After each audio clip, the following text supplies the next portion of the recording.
Hello, everybody. We are live on the internet for what will hopefully be the entire episode because my internet has been messing up. Fair warning. Okay. So, welcome to the Cackle. So this is EntryPoint's weekly interview series that we highlight small businesses, startups, and people that are having an impact on the community. And today we're talking about how to be an advocate for yourself and your community. And if you have any, as always, if you have any like resources or questions or comments,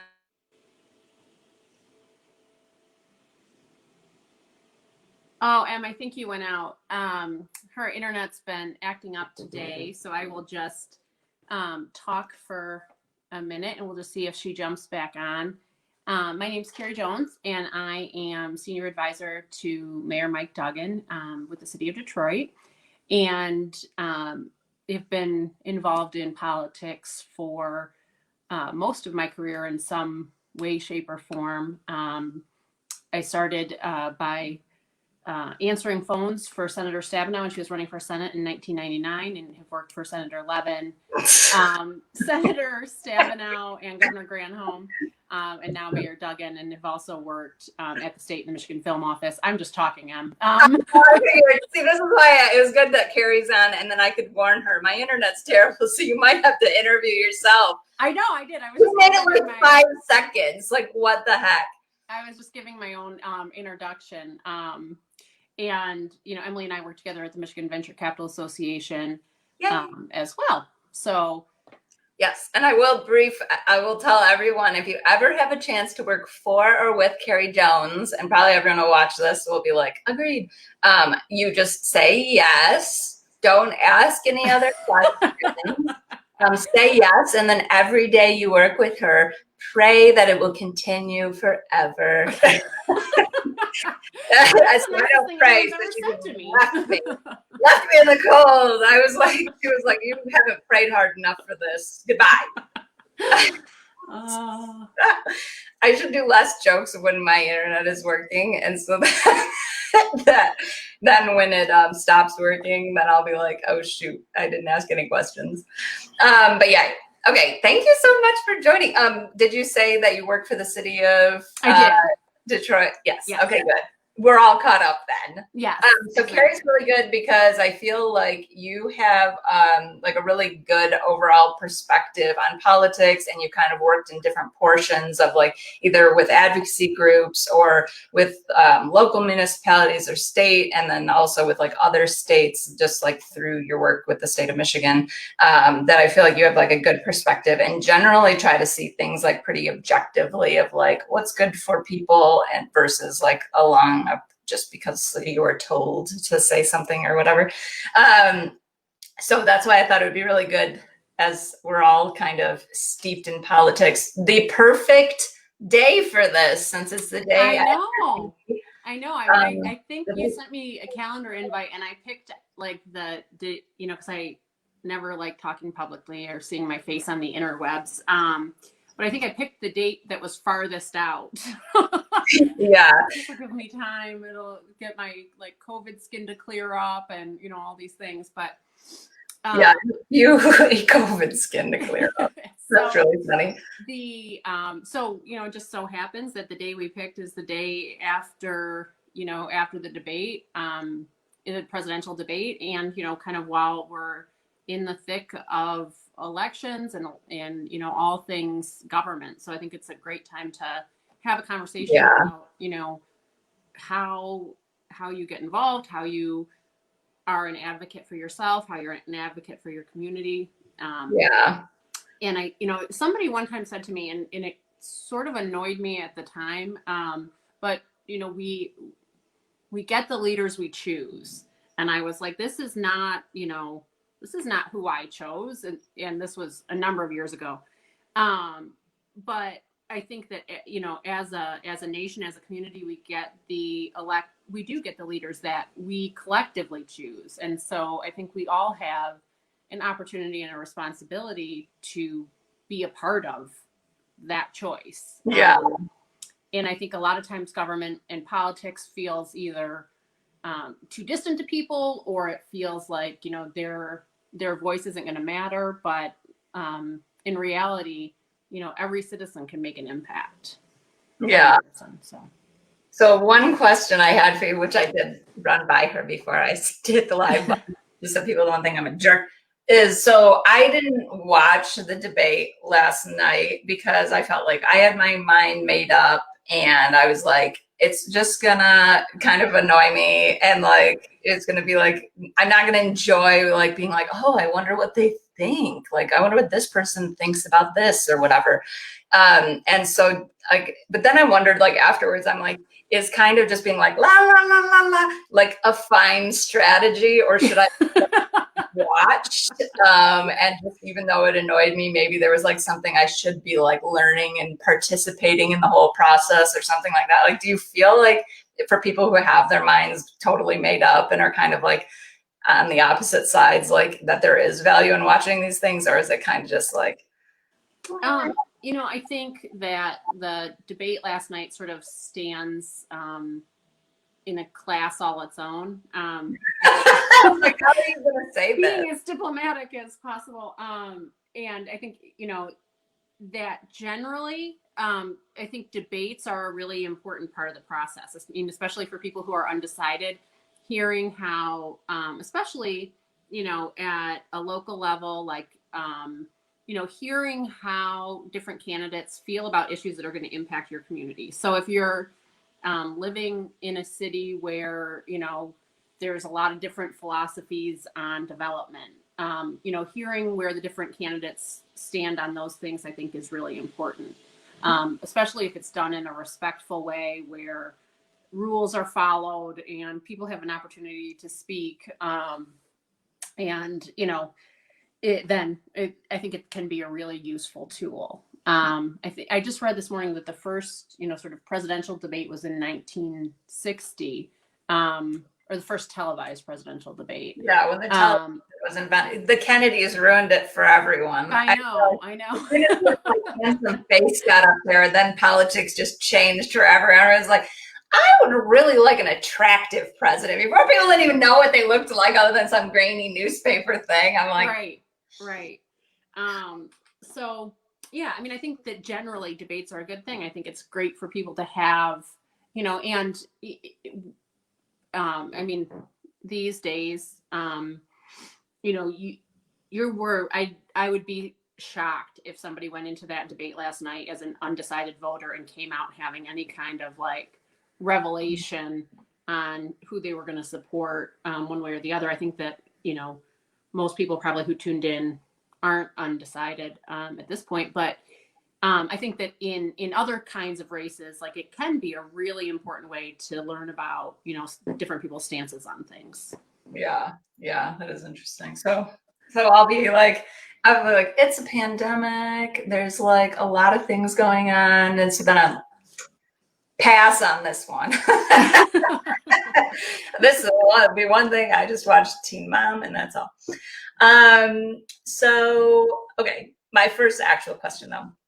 So how can someone go about like sort of helping with a cause or expressing themselves to the local government? Like I never really know like if I have an opinion on something that's happening like in the community, like where do I go? Who do I talk to? Like yeah, well, and I think, what's great is that like a lot of it can be really hard to know. So it's like, if you're like, I've got a problem, let's just say like with my insurance. Well, and it's like, depends on, or I'm making that up, but like, or I've got a problem with my road.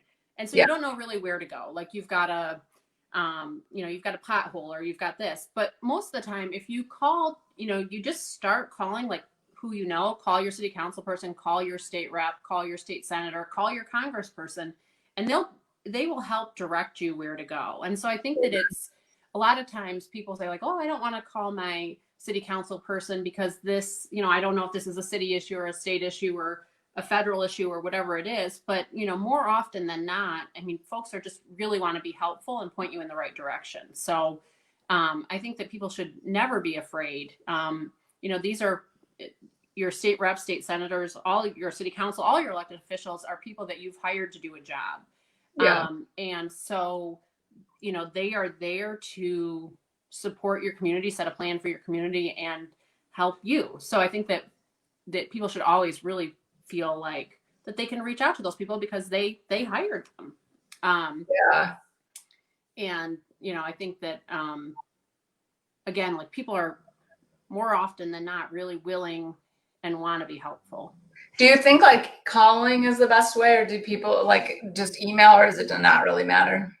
I think that like these days there's so many, I mean, and what a tech, slowpoke I am. Yeah, like I like how you framed it. Like, what a tech person that's not a tech person is.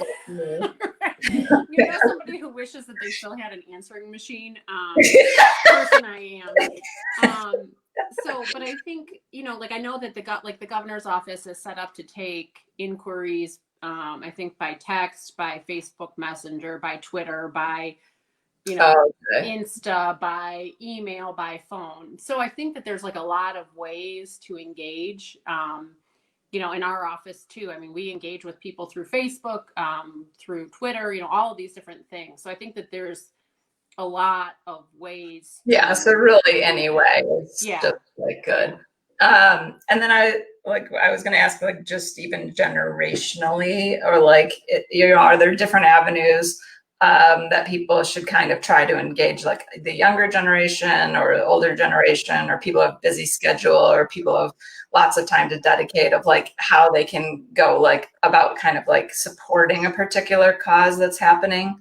Like, do you kind of I mean, and again, like I'm kind of embarrassed by how many times I think I've said in this day and age, but in this day and age, you can, so like if you're talking about like, if you're talking about like supporting a candidate, I mean, you can do almost anything that you need to do to help get out the vote from home. So like, let's say I'm like super excited about, the woman who's running for mayor from Livonia, who we know and love.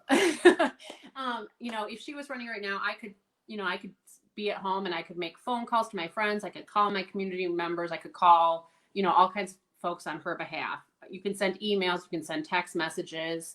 I mean, there's a lot of ways that people can engage, just depending on the amount of time that they have.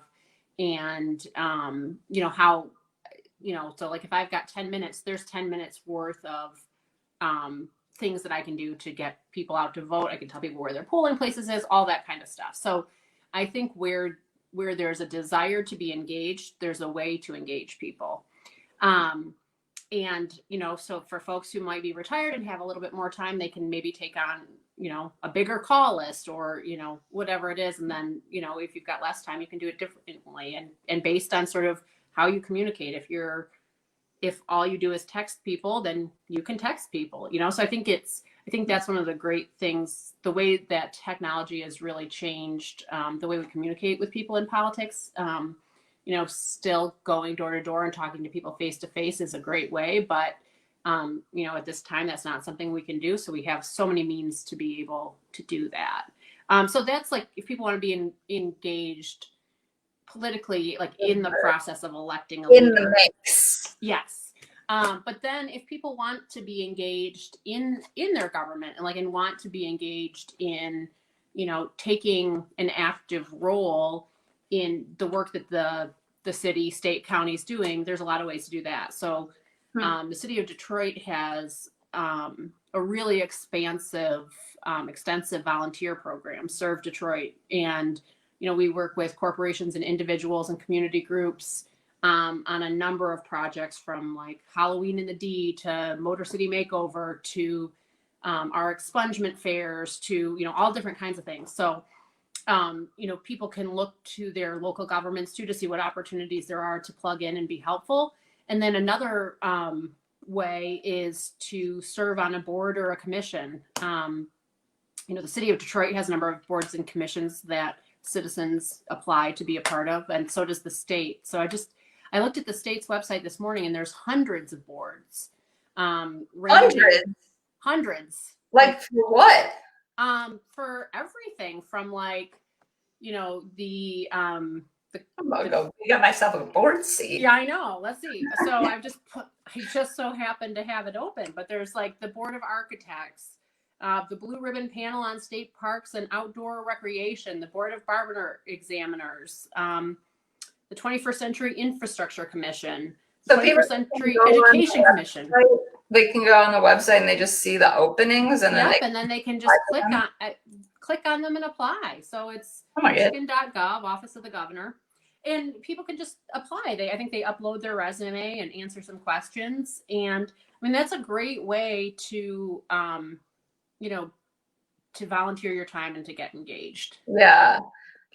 So like kind of find, so would you say, like we're all, a lot of people are on Facebook watching this, but, so on Facebook, you could literally just go to, like whoever you were interested in supporting or whatever cause and kind of like message them through Facebook Messenger, let's say, to be like, hey, like I have a little bit of time to help your campaign. Like, how can I do that? And then they'll give you, or like easy peasy. Go on the states, if you were like interested in having an actual role, you could go to your local like municipality, like your city or township or whatever, and ask them if there's a more formal role. Kind of like you were talking about. Or just a volunteer or whatever. Yep. Okay. Oh, interesting. Or go to the state's website and look up some of those boards. Do they have to have those boards? Like, why are there so many? I'm like, explain the government to me. Well, a lot of them are created, I think, if not most, created legislatively. So they may be tied to funding. They may be tied to, so like, for example, when I was with the Michigan Film Office, we had the Michigan Film Office Advisory Council. And that was a board that was determined within the legislation that governed the Michigan Film Office. Okay. There's all kinds of different boards, and, they're always looking for people to, lend their expertise and their time and their effort. Yeah, that's really interesting. And it seems like they would want kind of a broad constituent of people to be like on those boards to kind of bring up other opinions and things like that. Although, like, of course, I would say that, like, I'm like, so they probably just want those boards to be super diverse. And you're like, yes. No, they do. They do. Okay. I mean, I think that was one of the things that, boards, they just love diversity. Well, this governor, I served on her transition team, which was a great honor. And, one of the things, like, they really want to create boards that look like the state of Michigan, that express the diversity that we have in the state. So, that was like a very high priority for them. And so I know that that's something that they're constantly looking towards and working on. Yeah, I like that. Is there any sort of advocacy groups that you'd recommend that you like are like, I guess this is like a super biased question, if they're like any groups that you feel like are like advocating for a particular cause, and I mean, I guess like MVCA would be an example of like advocating for the venture capital community. Is there like any sort of cause that you feel like here's a group that really has their stuff together? Well, I mean, I think that, I think that there's certainly a lot of different groups, and I think that people can find like groups that they feel like they align with from an ideological perspective and support them. So it's, if they really care about, the environment, the League of Conservation Voters might be a place that they look to get involved. Planned Parenthood. I mean, there's a lot of different, the ACLU, the NAACP. I mean, there's so many different organizations that are doing great advocacy work. But I think that, for different people, they have, different interests are a priority. Or there's people like me who, tries to just be as supportive as many, organizations as I can. Yeah. I think, I guess donating to like seems like one of those, any like friends of mine that were, although I don't understand the politics in the world of the government, I have like a few friends that actually. I think you understand it far better than you think you do. Maybe that's why I'm so cynical. No, it's funny because I have a few friends who actually like have roles in the government, and I feel like that it does seem like kind of donating funding to different campaigns and things like that is also like a big, or like even different advocacy groups. It's like kind of hard for them to raise money in order to like continue advocating for that cause because they're not necessarily like a business. It's like a community benefit. So I feel like that's kind of like a difficult. So yeah, donating is always good, I guess, too. If you have no time to do anything, just give money. Yeah, I mean, I think that it's, you know, giving of your time is sometimes harder to do than giving of your money, and so, you know, I think, you know, obviously, ideally, it's like best to give both your time and money, but you know, just it being supportive of groups that, you know, share common ideologies with you, I think is always a very good thing. Yeah. What are some of the best I feel like we've kind of skipped around, which is fine, which is a good thing. What are some of the best practices on ways to communicate to local government? Okay, so you kind of said like any sort of way, and I was like, that could make a potentially larger impact. So I guess like this will be like, so rather than like reaching out on Facebook or whatever, or doing some sort of thing, I guess I would sort of, to answer my own question based on things we've just said, I guess I would think that like, if you were like really passionate about a particular cause, finding like an advocacy group that you can like contribute to and like contribute your time and money to would maybe be a more like efficient way. Cause like, I find a lot of these advocacy groups like already have the relationships within the legislature and like, within like the local government and state government and whoever. Right. No, I think you're exactly right. And I think like aligning with a group, I mean, I think that, you know, I, again, was like looking at that the Margaret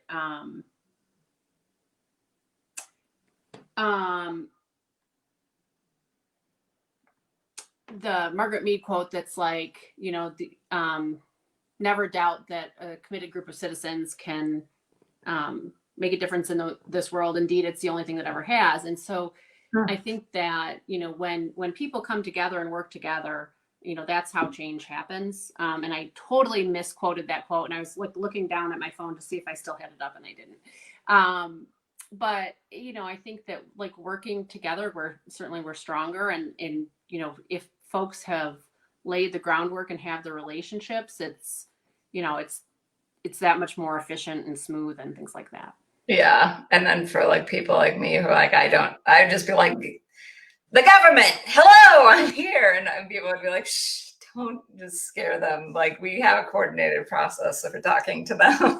Right. Join the coordinated process. Here's your clipboard. And I'll be like, okay. Here is something that I found to be very interesting. When I first started working with you and you were like, we're going to Lansing, we're going to meet with legislators. And I was like, we can just like meet with these people, like let us back to them. I just was remembering that particular meeting, which was, or one of those particular meetings. Yes, there are. Yeah, we won't go there. There's definitely quite, yeah, well, that will, yeah. I was like, if I go off, then we will be having a different version of the Cackle called, no, I won't even name it. Sitting in wonderment right now. Okay, so can individual groups or people just set up a meeting with a legislator? Yeah, I mean, so the, you know, absolutely. And I think a lot of legislators do coffee hours and, you know, probably these days Zoom calls, so that they have an opportunity, like citizens have an opportunity to approach them directly about things that they care about. And, you know, people can just, you know, call and make appointments and stuff, but I mean, it is challenging. There's only so many hours in a day and things like that. Yeah. But, you know, most legislators try to create opportunities where they can be talking to a number of constituents at the same time, you know, so like a coffee hour where you can go meet with them one-on-one, or, you know, you can ask questions, things like that. So, I mean, I would also encourage people just to, you know, figure out, like, sometimes it's, you know, just knowing who your, you know, state reps and state senators are, And then like looking at their website, seeing if they have, or their Facebook pages, finding out if they do have coffee hours, and, you know, going to those, getting to know your local elected officials. That would be a great thing. Yeah, that is, I feel like that does seem like Zoom calls too. And so like so let's say, so I'm the president of our neighborhood association because yes. Oh, look at you. That's because I'm that level of annoying. That's amazing. No, I think I'm about to get voted out. We actually have we have a meeting on October 5th, and pretty much like every president of every neighborhood association before me, people are just like they do a lot of complaining, and then I can't really do anything for them, and so then they're like, out with you, we'll vote a new person in. But anyway, so like a group, like if you're in a type, like if you're in a neighborhood and you have like some sort of association, or like if you have enough people in your like formal or informal, whatever group of neighbors, and you wanted to meet with or have like your local council person come and like talk to your neighborhood, like is that something that you can do? Yeah, absolutely. I mean, I know, you know, so just using the mayor as an example, I mean, in, you know, before the pandemic, he would do house parties every week. So he'll go and he'll meet with a community group and sit in their living room, sit in someone's living room and just talk about what's going on in the community. And, you know, so I think that that's something that folks are, you know, willing to do. And that's how he keeps his sort of ear to the ground on what's happening, and stays connected to people. Oh, I like that. House party. I like when I was really thinking that was something exciting though in the beginning when you said house party. I was like, oh, that's so cool. You thought I was dancing, didn't you? Yes. Like imagining like Jello shots, maybe like I was like, oh, a house party. Oh, it's actually just a government person coming to talk to a bunch of neighbors. Well, I guess that's what I was asking. I got my hopes up there for a second. Okay, you mentioned the joining the boards. Is there other kind of government positions, like if you have a full-time job but you were looking to have some sort of like government position aside from necessarily being on a board, like is there some sort of thing that people could apply for to be well, I mean, and also it's like, so I think that a lot of times too, people think that, you know, the people that are holding office are, you know, have a unique set of qualifications that, you know, makes them eligible to run. But their unique set of qualifications in part could be that they chose to run. And so, you know, there's a lot of different positions that are elected too, that are, you know, volunteer and unpaid, you know, like they might not be paid. Some of them are paid. But like, you know, looking at like school boards, zoning commissions, you know, precinct delegates, you know, there's so many different ways for people to be involved. And, you know, a lot of times the one thing missing is that there's not somebody saying, hey, you know, you should think about running. You should think about how you could serve your community. So today, I think, Emily, we were just asking that of everybody listening is like, how can you serve? What can you be doing to create the kind of community that you want? I like that. Oh, nice. I love that. Everyone, this is, I think we're also maybe officially launching your city council campaign right now. I don't know. Lynn Song is now our council person, and I'm like smarter than me. She can do a lot more things than I can do. So I was like, I like that. That'll be good. I was excited about that. You know, do you know Doug Song? Yeah. Yes. Yeah, no, I think and everybody, I've heard just such wonderful things about Lynn, but I mean, I think it's like, you should think about running for something. Maybe it's not her council seat, but you should maybe, you know. My dad is probably watching being like, I knew it. I think it's like, if you could bring your efficiency and your, you know, get it doneness, you know, I think that's a wonderful thing. Yeah, I do like though that like I feel like I regularly run into people that are kind of like in different roles, or like even, I shouldn't say even housewives. That is so rude. But like people who are at home with kids, or people that are working outside of the home or whatever. I feel like that are doing like running and like are kind of like representing their communities in all these like different ways. And I'm always like, oh, it's like so cool that you guys do that. Although I don't know that I would want to be part of the government currently. That's why I didn't watch the debate. I was like, oh, what? That's what I say about that. I was like, probably why you don't have bags under your eyes like I do right now, because I was up all night just thinking about it. I was scrolling through Facebook, much like the rest of the earth, just periodically, just so I could be reaffirmed in why I did not watch it, because it was just like my entire feed was just filled with like, and he said what? Yeah, like just like about all the things, like everything it said, like the monitor, people are like the moderator needs a mute button, or this needs this, or whatever. Like I was just like, well, that sounds like it's going great. Just like a normal debate between two adults that are trying to serve this country. Yeah. So there's that. Yeah. That's my opinion on that. Cool. Okay, well, on that note, thank you so much for joining. And I guess I feel so honored to be officially cackled. Yeah, cackled. I like that. I'm gonna have to start saying you've been cackled. You've been cackled. And then we'll probably add. Are there gonna be cackle t-shirts, do you think? I do love a t-shirt.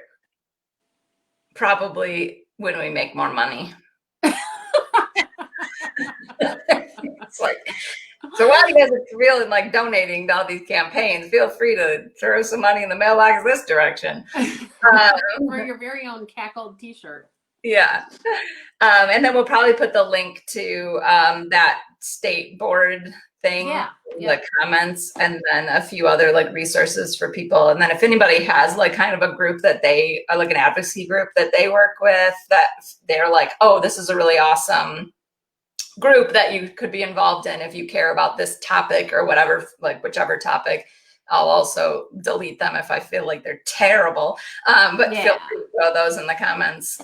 And then, yay, cool. Okay, good. Well, Em, thank you so much. I think this is such a great, like a great service that you give to people. And I know you put so much thought into it. And, thanks. So congratulations and keep up the good work. I will be so excited to tune in next week.